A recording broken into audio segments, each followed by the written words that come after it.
Hello friends, അഖിലേ latest review. Ambika രാജുവിനോടും ഹൃതിയോടും പറയാ, ഞാൻ തന്നെ തീരാധാരമാക്കി എഴുതിയെടുത്തൊരു ലോകമുണ്ട്, അവിടേക്ക് അനുവാദമില്ലാതെ ആരും പ്രവേശിക്കരുത്. ആ ലോകത്തെ മഹാറാണി ഈ അംബികാവർമ്മയാ. അവിടെയോട്ട് കയറി വന്നാൽ അവിടെ വന്ന ഒരുക്കിയാൽ ഇതുപോലെ നിന്നെയൊക്കെ ഇവിടെ ഇട്ട് ഞാൻ നീറ്റിക്കും. ഞാൻ പറഞ്ഞേക്കാം, വാ സംയുക്തേ എന്നും പറഞ്ഞ് സംയുക്തയെ വിളിച്ചോണ്ട് അങ്ങ് പോവുകയാണ്. അയ്യോ രാജു, കാര്യങ്ങൾ അപകടത്തിലോട്ടാണല്ലോ പോകുന്നത്. ഇവരെൻ്റെ അച്ഛനെ അപകടത്തിൽ കൊണ്ടുപോയി ചാടിക്കുവോ? ഋതു എന്താ ചെയ്യേണ്ടതെന്ന് എനിക്ക് ഒരു പിടിയും കിട്ടുന്നില്ല. നമുക്ക് അമ്മയെ ചെന്നൊന്ന് കണ്ടാലോ? രാജു, എങ്കിൽ വാ, നമുക്ക് അമ്മയെ പോയി കാണാം. പത്മാവതിയുടെ അടുത്തോട്ട് ഹൃതികയും രാജുവും ചെന്നപ്പോൾ പത്മാവതിയുടെ ഫോൺ ആരോ മോഷ്ടിച്ചോണ്ട് പോയ കാര്യം പറയാം. ഇക്കാലത്ത് ആരെങ്കിലും മൊബൈൽ ഫോണൊക്കെ മോഷ്ടിച്ചോണ്ട് പോവോ? അത് മറിച്ച് വിൽക്കാൻ പറ്റുമോ എന്നൊക്കെ ഹൃതിക ചോദിക്കുമ്പോൾ രാജു പറയും, എന്തൊരു ചോദ്യമായിരുന്നു, അതൊക്കെ പറ്റും. നിങ്ങൾ പോലീസിൽ പരാതി കൊടുത്തെന്ന് സുജാത പറയാം. അവനെ കണ്ട കള്ളനാണെന്ന് തോന്നുന്നില്ല, അവനിവിടെ നിന്ന് ഇറങ്ങിപ്പോകുന്ന കണ്ട വീട്ടുകാരനാണെന്നേ തോന്നൂ. പിന്നെ എൻ്റെ ഭാവം മാറിയത് കണ്ടപ്പോഴാണ് അവൻ ഇറങ്ങി ഓടിയത്. രാജു പറയാം, കള്ളനാണെങ്കിൽ ഫോൺ തിരിച്ചു കിട്ടാനൊക്കെ വലിയ പാടാ. IMEI നമ്പരൊന്നും നമ്മളാരും കുറിച്ച് വെക്കാറില്ലല്ലോ.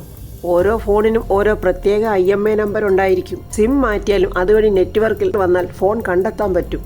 പോയത് പോട്ടമ്മേ, നമുക്ക് പുതിയൊരു ഫോൺ മേടിക്കാം. രാജു പറയാം, എന്നിട്ട് ഡ്യൂപ്ലിക്കേറ്റ് സിം എടുത്താൽ മതി. സിം എടുക്കാൻ പോകുമ്പോൾ ID കാർഡ് കയ്യിൽ കരുതിയിരുന്നാൽ മതി. അമ്മേ, നമുക്ക് ആ സംയുക്തയെ ഒന്ന് പോയി കാണണ്ടേ? അപ്പോൾ രാജു പറയുക, അപ്പോൾ സംയുക്തയെ കാണാൻ പോകുന്ന കൂട്ടത്തിൽ നമുക്ക് ഫോണും മേടിക്കാമല്ലോ എന്ന് പറഞ്ഞിട്ട് രാജു ഹൃതിക അവിടുന്ന് പോവുകയാണ്. ദീപക്കാണെങ്കിൽ ഈ സമയം റൂമൊക്കെ ഇങ്ങനെ തുടച്ചുകൊണ്ടിരിക്കുക. അംബിക അങ്ങോട്ട് വന്നത് കാണുന്നുണ്ട്. എന്നിട്ട് അംബിക മൈൻഡ് ചെയ്യാതെ പോകുന്ന കണ്ടിട്ട് ദീപക്, അമ്മേ, ഞാനിവിടെ കിടന്ന് കഷ്ടപ്പെടുന്നതിനെ കണ്ടിട്ട് അമ്മയൊന്ന് മൈൻഡ് പോലും ചെയ്യാതെ എന്താ അങ്ങ് പോയത്? അമ്മയ്ക്ക് ഈ വയസ്സാങ്കാലത്ത് അയാളെ കൊണ്ട് പെണ്ണ് കെട്ടിപ്പിക്കാൻ വല്ല ഉദ്ദേശമുണ്ടോ? അതേടാ, ഒരു കല്യാണം, ഉഗ്രൻ ഒരു ടോർപ്പിയോ. അമ്മ എന്തുവായി പറയുന്നത്? അയാൾ കെട്ടുവോ? കെട്ടിപ്പിക്കൂടാ ഞാൻ. അമ്മ, അതിന് പെണ്ണേതാ? എടാ, ഇവിടുന്ന് പോയ സിസ്റ്റർ പവിത്രയില്ലേ, അതിനവള് സിസ്റ്റർ പവിത്ര അല്ലല്ലോ അമ്മേ. എന്നാലേ പവിത്ര എന്ന പേരില് ഞാൻ പ്രതാപനെ കൊണ്ട് അവളെ കെട്ടിപ്പിക്കും. എൻ്റെ അമ്മ, അതിൻ്റെ ഡീറ്റെയിൽസ് ഒക്കെ ഒന്ന് എന്നോട് പറയമ്മേ, ഡീറ്റെയിൽസ് ഒക്കെ പുറകെ പറയാം എന്നും പറഞ്ഞൊരു വളിച്ച ചിരിയും ചിരിച്ചിട്ട് അംബിക അങ്ങ് പോകുവാണ്. പത്മാവതിയും ഹൃതിയെയും കൂടെ സംയുക്തയുടെ വീട്ടിലോട്ട് വന്നിരിക്കുക. മോളെ, ഇവിടെങ്ങും ആരെയും കാണുന്നില്ലല്ലോ എന്നിങ്ങനെ പത്മാവതി പറയുമ്പോൾ സംയുക്തയുടെ അനിയനും ആങ്ങളെയും കൂടി ഇങ്ങനെ ഓടിക്കളിക്കുന്നുണ്ട്. സംയുക്ത ഇവിടെ ഇല്ലേ മക്കളെ? ഇല്ല. എവിടെ പോയതാ? അയ്യോ, ഞങ്ങൾക്കറിയില്ല. മോടെ ചേച്ചിയല്ലേ സംയുക്ത? അതെ. ആരുടെ കൂടെ ആ ചേച്ചി പോയിരിക്കുന്നതെന്ന് അറിയാവോ? അയ്യോ, അതറിയില്ല. പത്മാവതി ചോദിക്കും, അപ്പോൾ മക്കളെ ഇവിടെ വേറെ ആരുമില്ലേ? ഞങ്ങൾക്ക് അച്ഛനും അമ്മയും ഇല്ല, മരിച്ചു പോയെന്നാ പറയുന്നത്. പക്ഷെ അപ്പൂപ്പനുണ്ട്. ഇവിടുത്തെ കരിമ്പനക്കാവിലെ ശാന്തിയാ. മക്കളുടെ രണ്ടുപേരുടെയും പേര് പറയാവോ? ഞാൻ തേജസ്, തേജു എന്ന് വിളിക്കും. ഇത് ജ്യോതിഷ്, ജ്യോതി എന്ന് വിളിക്കും. തേജസ് ചോദിക്കും, അല്ല ചേച്ചി വരുമ്പോൾ ആര് വന്നോന്ന് പറയണം. അപ്പോൾ ഹൃതിക ഒരു കുസൃതിയോടെ, രണ്ട് പിള്ളേരെപ്പിടുത്തക്കാർ വന്നിരുന്നു എന്ന് ചേച്ചിയോട് പറഞ്ഞാൽ മതി. പക്ഷെ നിങ്ങളെ കണ്ടപ്പോൾ ഓമനക്കുട്ടികളായതുകൊണ്ട് പിടിച്ചില്ലെന്ന് പറയണം. അമ്മ, എന്നാൽ നമുക്ക് പോയാലോ എന്നും പറഞ്ഞ് ഹൃതികയും പത്മയും കൂടെ വെളിയിലോട്ട് വരിക. പത്മ പറയാം, അവളെ ആ അംബിക കൊണ്ടുപോയത് തന്നെ. ഈ സമയം പ്രതാപനാണെങ്കിൽ ബെഡ്റൂമിലിരുന്ന് എന്തോ ഒരു ബുക്ക് വായിച്ചുകൊണ്ടിരിക്കുവാണ്. ആ സമയത്ത് പ്രതാപൻ്റെ ഫോണിലോട്ടൊരു കോൾ വരുന്നുണ്ട്. ഹലോ എന്ന് പറയുമ്പോൾ സംയുക്തയാണ് വിളിക്കുന്നത്. സാറ് വീട്ടിലുണ്ടോ? ആ, ഉണ്ടല്ലോ. ഞാനിപ്പോൾ മന്ത്രിയൊന്നും അല്ലല്ലോ, അതുകൊണ്ടിപ്പോൾ വീട്ടിൽ തന്നെയാ. ഇടയ്ക്ക് പാർട്ടി ഓഫീസിലോട്ടൊന്ന് പോകും. എന്താ സിസ്റ്ററെ? പ്രത്യേകിച്ച് കാരണമൊന്നുമില്ല, ഞാൻ വിളിക്കാമെന്ന് പറഞ്ഞില്ലേ, അതുകൊണ്ട് വിളിച്ചതാ. സിസ്റ്റർ വിളിച്ചതിൽ എനിക്ക് വലിയ സന്തോഷമുണ്ട്. സാറ് പറഞ്ഞ കാര്യങ്ങളൊക്കെ ഞാൻ അതുപോലെ അംഗീകരിച്ചു. അതിന് സാറിന് സന്തോഷമായോ?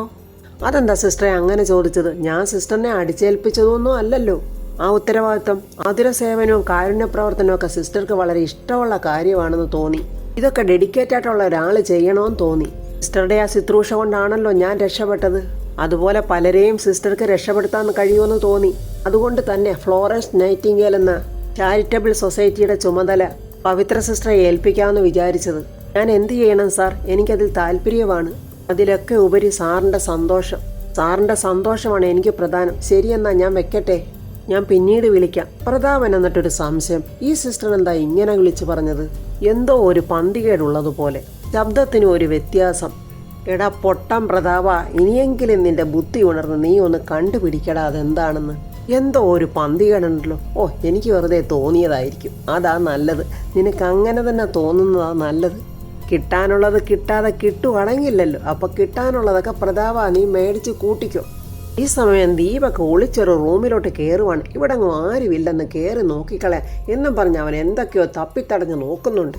അപ്പോഴവൻ തേടിയത് അവൻ്റെ മൊബൈൽ ഫോണാണ്. ഞാൻ അവൻ്റെ മൊബൈൽ ഫോൺ കിട്ടിയപ്പോൾ ഉടനെ തന്നെ നന്ദനെ ഒന്ന് വിളിക്കാം. നന്ദനെ വിളിച്ചൊന്ന് വീഡിയോ കോളിൽ വരാൻ പറയാം. അപ്പോൾ തൻ്റെ കതക് തുറന്ന് രാജു അകത്തോട്ട് വരിക. എന്താടാ നീ ഇവിടെ? ജോലി എടുത്തുകൊണ്ട് വന്ന് നീ എന്തിനാ പെട്ടെന്ന് ഇങ്ങോട്ട് ഓടിക്കേറി വന്നത്? പെട്ടെന്ന് ആ മൊബൈൽ ഫോൺ അങ്ങോട്ട് ദീപക്ക് പുറകിലോട്ട് ഒളിച്ചു പിടിക്കുക. അയ്യോ ഒന്നുമില്ലെന്നോ? നിന്റെ പരിങ്ങൽ കണ്ടിട്ട് എന്തോ ഒരു കള്ളലക്ഷണം ഉണ്ടല്ലോടാ. നിന്റെ കയ്യിലെന്താടാ വെച്ചിരിക്കുന്നത്? ഒന്നുമില്ലെന്നോ? താടാ ഇങ്ങോട്ടെന്ന് പറഞ്ഞ് പിടിച്ചു പറിക്കുമ്പോൾ ദീപക്കിൻ്റെ ഫോൺ അങ്ങ് താഴെ വീഴുക. അവൻ്റെ ഒരു ഫോൺ വിളി. എടാ, നിന്നോട് പറഞ്ഞിട്ടുള്ളതല്ലേ ആർക്കും ഫോൺ ചെയ്തേക്കരുതെന്ന്? ഞാനൊരു മനുഷ്യനല്ലേ, അതിന് നീ സാധാരണ മനുഷ്യരുടെ പ്രവൃത്തിയൊന്നും അല്ലോ നീ ചെയ്യുന്നത്. എന്താ ഇവിടെ എന്നും പറഞ്ഞ് അംബിക ദേഷ്യത്തോടെ അങ്ങോട്ട് കയറി വരിക. രാജു ഒന്നും മിണ്ടിയില്ല. എന്താ ദീപക്കെ? അമ്മേ, ഞാൻ എൻ്റെ ഫ്രണ്ടിനെ ഒന്ന് വിളിക്കാൻ വേണ്ടി ഈ റൂമിൽ കയറി ഈ ഫോണൊന്ന് എടുത്തതാ. അപ്പോഴീ രാജു എന്നെ വരട്ടുവാ അമ്മേ. എടാ, നീ നിന്റെ ഭാര്യയും കൂടി എൻ്റെ മകൻ ഒരു സ്വസ്ഥതയും കൊടുക്കില്ല അല്ലേ? എന്നാലേ ഇവൻ ചെയ്യുന്ന തെറ്റുകൾക്കുള്ള ശിക്ഷയാ ഇവനിപ്പോൾ അനുഭവിക്കുന്നത്. ആ ശിക്ഷാവിധികളൊക്കെ നടത്തിയിരിക്കുന്ന ആരാ? വർമ്മ സാറാ. എന്നാൽ നിന്റെ വർമ്മ സാറിനെ കൊണ്ട് ശിക്ഷാവിധികളൊക്കെ ഞാൻ നിർത്തിയാലോ? എന്നാ മേഡം ഒന്ന് ശ്രമിച്ചു നോക്ക്. അപ്പോൾ കാണാം. ഒന്നും കാണാനില്ലടാ, ഞാൻ പറയുന്നതേ എൻ്റെ അനിയൻ കേൾക്കൂ. അതാണ് ഞാൻ പറഞ്ഞത്, നിങ്ങൾ പോയി ശ്രമിച്ചു നോക്കെന്ന്. ക്ഷമയ്ക്കൊക്കെ ഒരു അതിരുണ്ടടാ. നീയും നിന്റെ ഭാര്യയും കൂടെ ഈ മത്സരം ഇങ്ങനെ തുടരാനാണ് ഭാവമെങ്കിലേ ഞാൻ കാണിച്ചു തരാം. പ്രതാപന്റെ മുന്നിൽ നിങ്ങൾ അരങ്ങേറിയ മനോഹരമായ ഡ്രാമയുണ്ടല്ലോ, പത്മ ഡബിൾ റോളിൽ അഭിനയിച്ച ഡ്രാമ, അതിൻ്റെ സസ്പെൻസ് ഞാൻ അവൻ്റെ മുന്നിൽ അങ്ങ് പൊളിക്കും. കേട്ടോടാ, ഞാൻ പറഞ്ഞില്ലെന്ന് വേണ്ട എന്നും പറഞ്ഞ് അംബിക അവിടെ നിന്ന് അങ്ങ് പോയി. അംബിക പോകുന്ന പോക്കിൽ പറഞ്ഞുകൊണ്ട് പോകുന്നുണ്ട്, ഉടനെ തന്നെ രാജുവിനൊരു പണിയിട്ട് കൊടുത്തേക്കാം, അല്ലെങ്കിൽ ശരിയാവില്ല. രാജു മൗനമായിട്ട് നിൽക്കുന്ന കണ്ടുകൊണ്ട് ഹൃദയ ചോദിക്കുന്നു, എന്ത് പറ്റി രാജു? അത് അംബികയായിട്ടൊരു വഴക്കുണ്ടാക്കി. എന്ത് വഴക്കാ രാജു? അത് സ്ഥിരമുള്ള വഴക്ക് തന്നെ. അത് പോട്ടെ, ഋതു പോയ കാര്യം എന്തായി? ആ സംയുക്ത സ്ഥലത്തില്ല, അവർ മുങ്ങിയെന്നാ തോന്നുന്നത്. എന്താ ഋതു പറയുന്നത്? അവർ മുങ്ങിയെന്നോ? അതേ രാജു, ഞാനും അമ്മയും കൂടെ സംയുക്തയുടെ വീട്ടിൽ പോയിരുന്നു. സംയുക്ത അവിടെ ഇല്ലെന്നാ ആ വീട്ടിലെ 2 പിള്ളേർ പറഞ്ഞത്. അംബിക ഒന്നുകിൽ കാശ് കൊടുത്തവരെ വിലക്കെടുത്ത് കാണും, അല്ലെങ്കിൽ ഭീഷണിപ്പെടുത്തി കാണും. രാജു, എനിക്ക് തോന്നുന്നത് ഈ സ്ത്രീക്ക് അംബികയായിട്ട് എന്തോ ഒരു ഒബ്ലിഗേഷൻ കാണും. ഇവർ പലരെയും അകപ്പെടുത്തി ഇട്ടിരിക്കുന്ന പോലെ ഏതെങ്കിലും ഒരു കാരണത്തിൽ ഈ സംയുക്തയും വീഴ്ത്തി കാണും. കാരണം ആ സംയുക്ത ഒരു ഫ്രോഡല്ല. ഋതു, ഈ പ്രശ്നം എത്രയും പെട്ടെന്ന് പരിഹരിക്കണം.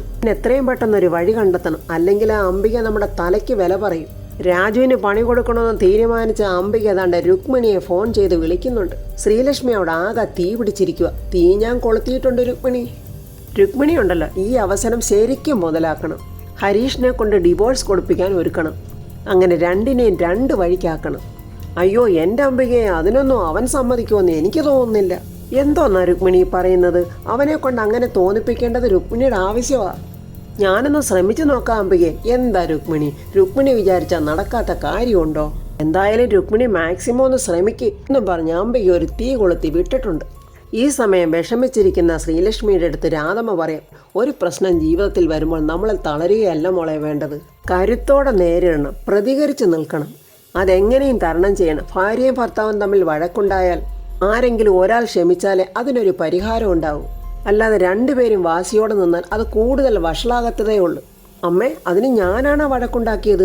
ഞാനാണോ തെറ്റുകാരി? അതിന് തെറ്റുകാരി മോളാണെന്ന് അമ്മ പറഞ്ഞു. ഇല്ലല്ലോ. ആ സ്ത്രീ എന്നോട് ഇത്രയൊക്കെ ദ്രോഹം ചെയ്തിട്ടും ഹരീഷ് അവരെ ന്യായീകരിച്ച് നിൽക്കുന്നതാ എനിക്കിപ്പോഴും മനസ്സിലാകാത്തത്. മോളെ, ഞാൻ അവനെ ന്യായീകരിക്കുവാണെന്ന് മോള് കരുതരുത്. ആ സ്ത്രീ അവൻ്റെ അമ്മയല്ലേ എന്ന് വെച്ച് ഭാര്യയെ കൊല്ലാൻ ശ്രമിച്ച അമ്മയോടൊപ്പം കൂടെ ചേർന്ന് നിൽക്കുന്നതാണോ ഒരു ഭർത്താവിൻ്റെ ജോലി? അതാണോ അമ്മ ഒരു ഭർത്താവിൻ്റെ കടമ? അമ്മ പറ, അങ്ങനെയാണോ ഒരു ഭർത്താവ് ചെയ്യേണ്ടത്? മോളെ, അമ്മയോട് മക്കൾക്ക് കാര്യം ചോദിക്കാനൊക്കെ ചില പരിമിതികളുണ്ട്. ചിലപ്പോൾ അതാവും കാരണം. പക്ഷെ ഭാര്യയോട് അങ്ങനെയല്ലല്ലോ. ഭർത്താവിനും ഭാര്യയ്ക്കും പരസ്പരം ചില സ്വാതന്ത്ര്യങ്ങളൊക്കെ ഇല്ലേ? അമ്മയെ അതിന് സ്വാതന്ത്ര്യവും സ്നേഹമൊക്കെയാണോ ഹരീഷ് കാണിക്കുന്നത്? ഹരീഷ് എന്നെ സ്നേഹിച്ച് കല്യാണം കഴിച്ചതല്ലേ. അമ്മ കൊല്ലാൻ നോക്കിയ ഭാര്യയെ എൻ്റെ അച്ഛനും കൂടപ്പറപ്പും കൂടി കൂട്ടിക്കൊണ്ട് ഇങ്ങോട്ട് വന്നു. എന്നിട്ട് ഹരീഷ് ഇതുവരെ അമ്മ എന്നെ ഒന്ന് അന്വേഷിച്ചോ? മോളെ, അത് ചെകുത്താൻ വേദം ഓതുന്ന പോലെ ഏതു നേരവും രുക്മിണി അവൻ്റെ ചെവിയിൽ നിന്നോടുള്ള പക കൂട്ടിക്കൊണ്ടിരിക്കുക. അവരുടെ ലക്ഷ്യം അത് തന്നെയാ. നീ അവിടെ നിന്ന് ഇറങ്ങിയതോടെ രുക്മിണി വിജയിക്കുകയും ചെയ്തു. അമ്മ, ഞാൻ എന്ത് ചെയ്യണമെന്ന് അമ്മ ഈ പറയുന്നത്? നാണം കെട്ട് ഹരീഷിൻ്റെ വീട്ടോട്ട് ഞാൻ തിരിച്ചു ചെല്ലണോ? അതോ ഇനി രുക്മിണിനെ ഹരീഷിൻ്റെ കാല് പിടിക്കണോ? എൻ്റെ മോള് രുക്മിണിയുടെ കാലൊന്നും പിടിക്കണ്ട. പക്ഷെ ഹരീഷുമായിട്ടുള്ള പിണക്കം ഇങ്ങനെ നീട്ടിക്കൊണ്ട് പോകരുത്. എത്ര വലിയ ബന്ധമായാലും ഒരിക്കൽ അകന്നു പോയാൽ പിന്നെ അത് അടുക്കാൻ അത്ര എളുപ്പമല്ലാതാകും മോളെ. നമ്മൾ അതിനുള്ള അവസരം കൊടുക്കരുത് മോളെ. അതുകൊണ്ട് എന്തായാലും എൻ്റെ മോള് ഹരീഷിനെ വിളിക്കണം, സംസാരിക്കാൻ ശ്രമിക്കുകയും വേണം. എന്നാലേ ഇതിനൊരു പരിഹാരമുള്ളൂ. വിട്ടുവീഴ്ചകളാണ് മോളെ ഭാര്യ ഭർത്താവ് ബന്ധത്തിൻ്റെ നിലനിൽപ്പ്. തെറ്റാരുടെ ഭാഗത്തായാലും ശരി ഒരാൾ അതങ്ങ് ക്ഷമിച്ചു കൊടുത്തേക്കണം. നടന്ന കാര്യങ്ങളുടെ സത്യം എന്താണെന്ന് മോള് ഭർത്താവിനെ ബോധ്യപ്പെടുത്തണം. അതിനി നല്ല അവസരങ്ങൾ ഇനിയും കിട്ടുമല്ലോ, അപ്പോൾ മോളത് ബോധ്യപ്പെടുത്തി കൊടുക്കണം. അതുകൊണ്ട് ഹരീഷിൻ്റെ ഭാഗത്ത് എത്ര വലിയ തെറ്റുണ്ടെങ്കിലും മോള് തൽക്കാലത്തേക്ക് അതങ്ങ് ക്ഷമിക്കുക. എത്രയും പെട്ടെന്ന് ഹരീഷിനോട് സംസാരിക്കാനും അടുക്കാനും മോള് ശ്രമിക്കുക. ഒരുപക്ഷെ ഹരീഷും മോളെ പോലെ വിഷമിച്ചിരിക്കുമായിരിക്കും. അതുകൊണ്ട് മോൾ അതൊക്കെ ഒന്ന് മനസ്സിലാക്കി ഹരീഷിനെ ഒന്ന് വിളിക്ക് എന്ന് പറഞ്ഞിട്ട് രാധമ്മ എഴുന്നേറ്റ് പോവുക. രാജുവും ഹൃദയം പുറത്ത് വന്നിരിക്കുവാണ്. രാജുവിനോട് ഹൃദയ പറയും, ആ ഫോൺ ഇങ്ങോട്ട് തന്നെ. രാജു പറയും, ഇതത്ര ശരിയായ കാര്യമല്ല ഋതു. ഒരു മനുഷ്യൻ്റെ ഏറ്റവും പ്രൈവസി ആയിട്ടുള്ളൊരു കാര്യമാണ് അവൻ്റെ മൊബൈൽ ഫോണ്. അങ്ങനെയുള്ളപ്പോൾ അത് ചെക്ക് ചെയ്യുന്നത് വളരെ ചീപ്പായ കാര്യമാണ്. എന്താ രാജു ഈ പറയുന്നത്? അവൻ നമ്മളോട് ചെയ്യുന്നത് അതിനേക്കാളും ചീപ്പായ കാര്യങ്ങളാണല്ലോ. നമുക്ക് നേരെ എന്തെല്ലാം ദ്രോഹങ്ങളാണ് ഇവൻ ചെയ്യുന്നത്. നമ്മൾ എവിടെ പോയാലും നമ്മുടെ പുറകെ വന്നല്ലേ അവൻ നമ്മളെ കൊല്ലാൻ നോക്കുന്നത്. അതൊക്കെ ശരി തന്നെയായിരുന്നു. എന്നാലും ഓരോരുത്തർക്കും ഓരോ കൾച്ചറില്ലേ. അവനെ പോലെ നമുക്കും തറയാകാൻ പറ്റുമോ? അതിന് നമ്മൾ തറയാകുമല്ലോ രാജു. ഇതൊക്കെ ഒരുമാതിരി ചേർത്ത് നിൽപ്പല്ലേ, നമ്മളെ ഇനിയും ദ്രോഹിക്കാതിരിക്കാനുള്ള ചേർത്ത് നിൽപ്പ്. ദീപക് ആരെയൊക്കെയാണ് വിളിച്ചിരിക്കുന്നതെന്ന് അറിഞ്ഞാൽ മതി. അതിന് ഋതു ആ കോൾ ലിസ്റ്റ് എടുത്ത് നോക്കിയാൽ മതിയല്ലോ. അങ്ങനെ ഋതിക കോൾ ലിസ്റ്റ് എടുത്ത് നോക്കുവാണ് ദീപകിൻ്റെ. ഇതിനകത്തൊരു മിസ്ഡ് കോൾ കൊണ്ട് ഒരു മെസ്സേജും ഉണ്ടല്ലോ. നമ്മുടെ കസ്റ്റഡിയിലായിരുന്നല്ലോ അവൻ്റെ ഫോൺ, അതുകൊണ്ട് കാണുമല്ലോ അങ്ങനെയൊക്കെ. അവസാനമായിട്ട് പോയ കോൾ ആർക്കാണെന്ന് ഋതു ഒന്ന് നോക്കിക്കേ. ലാസ്റ്റ് പോയിരിക്കുന്നത് നെറ്റ് കോളാ. അത് ആരുടെയാ ഋതു? ഇതൊരു നന്ദനയ്ക്കാ. നന്ദനയോ? ഋതു, ഈ പേര് ഞാൻ എവിടെയോ കേട്ടിട്ടുണ്ടല്ലോ. അതുപോട്ടെ, വേറെ ആരൊക്കെ വിളിച്ചിട്ടുണ്ടെന്ന് നോക്ക് ഋതു. പിന്നെ ആരെയും വിളിച്ചിട്ടില്ല. എന്നാൽ മതി ഋതു. ഈ ഫോണിൽ അവൻ്റെ ഒരുപാട് പ്രൈവറ്റ് തിങ്സുകൾ കാണും. നമ്മളതൊന്നും ചെക്ക് ചെയ്യാൻ പോകണ്ട. പോലീസുകാരായ ചെക്ക് ചെയ്യില്ലേ രാജു? ആ പ്രതാപനെ കൊല്ലാനുള്ള തുമ്പെല്ലാം ആ ഫോണിലുണ്ട്. ആ പൊട്ടൻ രാജു കണ്ട ഋതിയെ കൊണ്ടൊന്നും ചെയ്യിപ്പിക്കാതിരിക്കാൻ നോക്കുക. അതിന് നമ്മൾ പോലീസുകാരല്ലല്ലോ ഋതു. ഇവൻ ഈ നന്ദനെ ഇത്രയ്ക്ക് വിളിക്കണമെങ്കിൽ ഈ നന്ദനെ ആരായിരിക്കും? അതെ, ഞാൻ കണ്ടുപിടിക്കാൻ ഋതു. സൈബർ സെല്ലിൽ എൻ്റെ ഒരു ഫ്രണ്ട് ഇല്ലേ, ഒരു രാജീവ്. ഞാൻ ഋതുവിനോട് പറഞ്ഞിട്ടുണ്ടല്ലോ. ശരിയാ, ആ അനന്തനെ പൂട്ടാൻ അയാളല്ലേ നമ്മളെ സഹായിച്ചത്. അയാൾ മാത്രമല്ല ഋതു, വേറെ 1-2 പേരും കൂടെ ഉണ്ട്. എന്തായാലും ദീപക്കിനെ അങ്ങനെ വെറുതെ വിടരുത്. ഇവൻ ചെറുതായിട്ടൊന്നും അല്ല നമ്മളെ ഉപദ്രവിച്ചത്. അതിനുള്ള ശിക്ഷ നമുക്ക് കൊടുത്തേ പറ്റൂ. അതിനെന്താ, നമുക്ക് നോക്കാൻ ഋതു. അമ്മായിയപ്പനും കൊള്ളാം, മരുമോനും കൊള്ളാം. അംബിക ജയിലിൽ പോയി അനന്തപിള്ളയെ കണ്ടിട്ട് പറയാ, ഋതികയും രാജുവും കൂടെ ദീപക്കിനെ അമേരിക്കയിലോട്ട് വിടാൻ സമ്മതിക്കുന്നില്ലല്ലോ അനന്തപിള്ളയെ. എൻ്റെ മോൻ കല്യാണം കഴിച്ചൊരു കുടുംബമായിട്ട് ജീവിക്കുന്നതിനുള്ള ആ വൈരാഗ്യം അവർക്ക്. ഈ രാജുവും ഋതിയൊക്കെ എന്തൊരു ശല്യവാമ്പികയെ. പല കാര്യങ്ങൾക്കായി പല ഘട്ടങ്ങളിൽ ഈ രണ്ടിനെ എൻ്റെ കയ്യിൽ കിട്ടിയതാ. ഒന്നേ തീർത്ത് കളയേണ്ടതായിരുന്നു. അപ്പൊ സത്യം പറഞ്ഞ ദീപക് ഇപ്പോൾ വീട്ടുതടങ്കലിലാണ്. അങ്ങനെയല്ലേ അംബികെ? അതേ അനന്തപിള്ളേ, പ്രതാപന്റെ ഓർഡർ. പ്രതാപന്റെ ഓർഡറാണല്ലേ. കാര്യത്തിലേക്ക് കടക്കുമ്പോൾ അവർ അച്ഛനും മോളും ഒക്കെ ഒന്നാ. അല്ല അംബികെ, ഈ ഋതിക പ്രതാപവർമ്മയുടെ മകളല്ലല്ലോ. അങ്ങനെയല്ലേ അംബിക അവരെ പറഞ്ഞ് വിശ്വസിപ്പിച്ചിരിക്കുന്നത്? പറഞ്ഞ് വിശ്വസിപ്പിച്ചിരിക്കുന്നതൊക്കെ അങ്ങനെ തന്നെ. പ്രതാപനും അങ്ങനെ തന്നെയാ വിശ്വസിച്ചിരിക്കുന്നത്. പക്ഷെ പ്രതാപന്റെ ഉള്ളിൽ സ്നേഹവും വാത്സല്യവും മാത്രമാ. അത് പിന്നെ ഉണ്ടാകാതിരിക്കുവോ അംബിക? ചോര ഒന്നല്ലേ. അംബിക എന്തൊക്കെ പറഞ്ഞ് തെറ്റിദ്ധരിപ്പിച്ചാലും അംബികയെ ഋതിക പ്രതാപന്റെ ചോരയല്ലേ അംബികയെ. അതൊക്കെ പോട്ടെ അനന്തപിള്ളേ, ദീപകിന്റെ കല്യാണക്കാര്യത്തെക്കുറിച്ച് എന്തു പറയുന്നു? അതിന് ഞാൻ ഉടനെ ഒരു പരിഹാരം ഉണ്ടാക്കും. എൻ്റെ മകളല്ലേ നന്ദന. അവളെ ഒരു ചെറുപ്പക്കാരന്റെ കയ്യിൽ ഏൽപ്പിക്കേണ്ടത് അച്ഛനായ എൻ്റെ കടമയല്ലേ. എന്തായാലും അംബിക ഇപ്പൊ ചെല്ല്, ഇക്കാര്യം എനിക്ക് വിട്ടേക്ക്. അങ്ങനെ അംബിക അവിടെ നിന്ന് പോകുമ്പോൾ അനന്തപിള്ളെ ആർക്കോ ഫോൺ ചെയ്യുന്നത്. ശിവകാമി എന്നൊരാൾക്കാണ് ഫോൺ ചെയ്യുന്നത്. ആ പറയണ്ണ, നിനക്ക് വിശേഷങ്ങളൊന്നും ഇല്ലല്ലോ? പ്രത്യേകിച്ച് ഒന്നും ഇല്ലണ്ണ. എൻ്റെ കാര്യങ്ങൾ ആലോചിച്ചുള്ള സങ്കടം മാത്രമേ എനിക്കുള്ളൂ. അതോർത്ത് നീ വിഷമിക്കണ്ട, ഞാൻ ഈസിയായിട്ട് ഇറങ്ങി വരും. ഞാൻ വിളിച്ചത് നിന്നോട് മറ്റൊരു കാര്യം പറയാനാ. എത്രയും പെട്ടെന്ന് ന്യൂയോർക്കിലോട്ട് വിളിക്കണം നന്ദനയെ. അതെന്തിനാണ്? ഞാൻ നിന്നോട് പറഞ്ഞില്ലേ, അത് അവളുടെ കല്യാണക്കാര്യത്തിനാ. എത്രയും പെട്ടെന്ന് അവൾ നാട്ടിലെത്താൻ നീ പറയണം. മുംബൈയിൽ നിന്ന് നീയും നാട്ടിലോട്ട് വരണം. ശരിയണ്ണാ, വരാം. ശിവകാമി, നീ എൻ്റെ കാര്യം ഓർത്ത് വിഷമിക്കോ ടെൻഷൻ അടിക്കോ ചെയ്യരുത്. ഞാൻ ഉടൻ തന്നെ ജാമ്യം വാങ്ങി ജയിലിൽ നിന്ന് പുറത്തു വരും. നീ നന്നായി ഭക്ഷണമൊക്കെ കഴിച്ച് ആരോഗ്യമൊക്കെ ശ്രദ്ധിക്കണം കേട്ടോ. അസുഖങ്ങളൊന്നും വരുത്തി വെക്കരുത്. അപ്പോൾ അനന്തപിള്ള ഭാര്യയോടാണ് സംസാരിച്ചതെന്ന് തോന്നുന്നു. അങ്ങനെ പത്മാവതി പുതിയ ഫോണൊക്കെ വാങ്ങി ഫോൺ കൈവച്ചുകൊണ്ട് പത്മാവതി പറയുക. അങ്ങനെ ഫോണും പോയി, പഴയ നമ്പരും പോയി. സുജാത പറയാം, നമ്പറൊന്നും പോയിട്ടില്ല ചേച്ചി, അതിലോട്ട് വിളിച്ചാൽ റിങ് ആകുന്നുണ്ട്. ഇത് വല്ല എററുമായിരിക്കും സുജാതെ. എൻ്റെ പുതിയ നമ്പറിൽ നിന്ന് പ്രതാപേട്ടനെ ഒന്ന് വിളിച്ചാലോ? സത്യം പ്രതാപേട്ടനും അറിയണ്ടേ. ഇങ്ങനെയൊരു ചതിയിൽ പെടാതിരിക്കാനുള്ള ഉത്തരവാദിത്തം ഞാനും കാണിക്കണമല്ലോ. അപ്പോൾ പത്മാവതിയുടെ ഫോണിലോട്ടൊരു കോൾ വരുന്നു. ഇതാരാ? ഋതുമോളോ രാജുവല്ലോ ആണോ? അമ്മേ ഞാനാ എന്നും പറഞ്ഞ് ഋതികയാണ് വിളിക്കുന്നത്. അമ്മേ, പ്രശ്നം അങ്ങനെ തന്നെ നിൽക്കുവാണല്ലോ അമ്മേ. എന്താ ഇപ്പം ചെയ്യാനാ? നീ രാജുവിനോട് പറഞ്ഞോ സംയുക്ത മുങ്ങിയ കാര്യം? അവൾ ആ അംബികയുടെ കസ്റ്റഡിയിലായിരിക്കും മോളെ. പെങ്ങളെ അന്ധമായിട്ട് വിശ്വസിക്കുന്ന ആങ്ങളെ അല്ലേ. അനുഭവിക്കട്ടെ, അല്ലാതെന്ത് ചെയ്യാനാ? അപ്പോൾ പ്രതാപൻ ഋതികയുടെ അടുത്തോട്ട് വരുന്നുണ്ട്. അമ്മേ, അച്ഛൻ വരുന്നുണ്ടേ, ഞാൻ ഫോൺ കട്ട് ചെയ്യുവാണേ. ആരായിരുന്നു മോളെ ഫോണിൽ? അത് വീട്ടിൽ നിന്ന് അമ്മയാ. അമ്മയോ? ഇങ്ങനെ അതിശയത്തോടെ പ്രതാപൻ ചോദിക്കുക. അച്ഛാ, അത് രാധമ്മ. എന്നാൽ ഞാനൊന്ന് പാർട്ടി ഓഫീസിൽ പോയിട്ട് മോള് ഫോൺ എടുക്ക് എന്ന് പറഞ്ഞിട്ട് പ്രതാപൻ പോവുക. രാജു ഋതികയുടെ അടുത്തോട്ട് വരിക.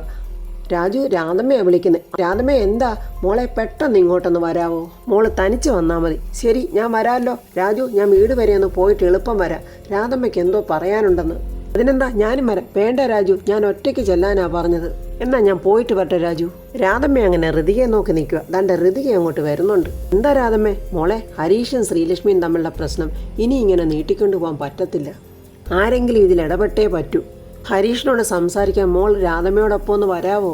പിന്നെന്താ രാധമ്മ, ഞാൻ വരാം, നമുക്ക് സംസാരിക്കാം. പക്ഷെ ആ രുക്മിണി എങ്ങനെ പെരുമാറുമെന്നറിയില്ലല്ലോ മോളെ. എങ്ങനെയും പെരുമാറിക്കോട്ടെ രാധമ്മേ, നമുക്ക് നോക്കാം. രാധമ്മ വാ എന്നും പറഞ്ഞ് രുക്മിണിയുടെ വീട്ടോട്ട് വരുമ്പോൾ ദാണ്ട കൊതിയഞ്ഞണക്കാരി സാവിത്രിയും രുക്മിണിയും കൂടി ഇന്ന് കാര്യം പറഞ്ഞുകൊണ്ടിരിക്കുക. എന്താ മരുമകളെയും കൂട്ടി നീ വീട് കയറി തല്ലാൻ വന്നതാണോ? രുക്മിണി ഓടി വന്ന് ചോദിക്കുക. തല്ലാനും കൊല്ലാനുമുള്ള അവസരം ഉണ്ടാക്കി തന്ന ഞാനാണല്ലോ. തന്നെ സാവിത്രി പറയാം. കാര്യങ്ങൾ പറയാനാണെങ്കിൽ മനുഷ്യർ തമ്മിൽ പല അഭിപ്രായ വ്യത്യാസങ്ങൾ ഉണ്ടാകുമല്ലോ. എന്നാലും അവരെ കൊണ്ട് രുക്മിണിയെ തല്ലിപ്പിച്ചത് ഒട്ടും ശരിയായില്ല രാധമ്മേ. അതിന് രുക്മിണിയെ തല്ലാൻ ഞങ്ങളാരും അവരോട് പറഞ്ഞിട്ടില്ല. ഋതിക പറയാ, രുക്മിണി ആൻറ്റിയെ തല്ലിയത് ഞങ്ങൾ പിന്നീടാണ് അറിഞ്ഞത്. അതിൽ ഞങ്ങൾക്ക് വിഷമമുണ്ട്, ഞങ്ങൾ മാപ്പ് ചോദിക്കുന്നു.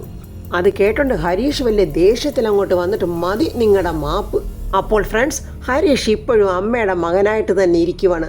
അത്രത്തോളം രുക്മിണി വന്ന് ഹരീഷിൻ്റെ മനസ്സിൽ വിഷം കുത്തി നിറച്ച് കാണും. ആ ഒരു ദേഷ്യത്തോടാണ് ഹരീഷ് നിൽക്കുന്നത്.